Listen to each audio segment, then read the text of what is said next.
Hola a todos, en este video les quería compartir una guía básica sobre tornillos que utilizamos en construcción en seco. Bueno, cuando estamos empezando a construir con estos materiales nos encontramos con que es bastante diferente a la construcción tradicional, con ladrillo y cemento. La variedad de materiales que existen por ahí nos pueden llegar a abrumarnos. Por eso les dejo acá una guía básica de tornillos para tener un poquito más de conocimiento sobre el tema. Muy bien, con respecto a este tipo de tornillos tenemos que tener en cuenta el tipo de punta que tiene, el color que tiene y el tipo de cabeza que tiene el tornillo, más allá de la longitud. Acá tenemos los tornillos agrupados en tres grupos: en tornillos T1, tornillos T2 y tornillos T3. La T corresponde a tornillos y el número corresponde a la longitud de cada tornillo. El color de los tornillos corresponde a qué material estamos atornillando. Estos tornillos tienen una cobertura de zinc, que están hechos para unir los perfiles, y estos tornillos tienen una cobertura de fósforos que están pensados para unir las placas de yeso, para que el yeso justamente no les afecte a los tornillos. Y la longitud de los tornillos corresponde a qué grosor tiene el material que estamos tratando de atornillar. Vamos a empezar hablando de los tornillos T1. Lo primero que notamos es que acá tenemos dos tipos de punta. Por un lado tenemos los tornillos punta aguja y por otro lado tenemos el tornillo punta mecha. Estos tornillos los utilizamos para unir las estructuras de metal, ¿sí?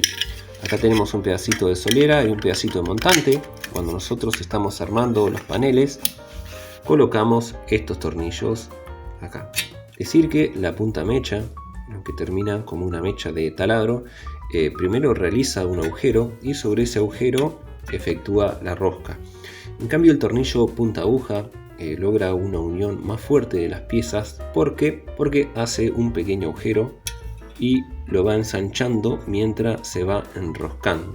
Por eso tenemos que pensar qué trabajo queremos hacer. Si armar los paneles o si queremos colocar, por ejemplo, los perfiles para el cielo raso. Otro detalle a tener en cuenta es la cabeza que tienen los tornillos, que tienen una cabeza en forma de lenteja aplanada. Eso nos sirve cuando las unimos. Vieron que sobresale bastante poco en la pieza y eso nos permite poner por encima las placas de yeso.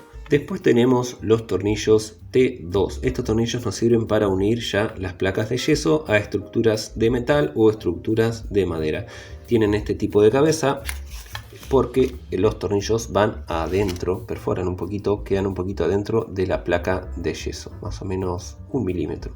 Tenemos también dos tipos de rosca. Si se fijan acá tenemos una rosca más fina, ¿sí? Pensada para unir placas de yeso a los perfiles.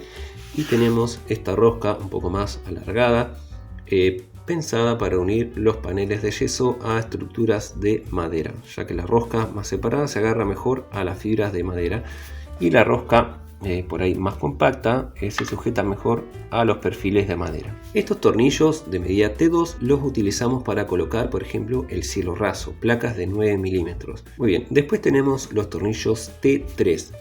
Estos tornillos son similares a los T2, la única diferencia es la longitud. Estos tornillos están pensados para colocar las placas de 12 milímetros en estructuras de metal o estructuras de madera, ¿sí? Siempre recordando el tipo de rosca indica sobre qué material queremos atornillar.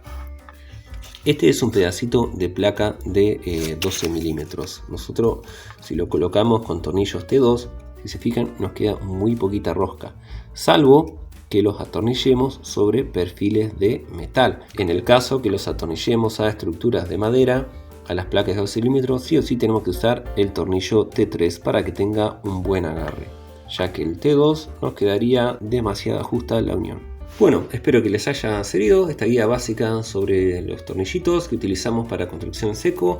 Cualquier inquietud que tengan me los pueden dejar en la caja de comentarios. Dejen un like si les ha gustado el video, suscríbanse para más contenido así y nos vemos la próxima. Chau chau.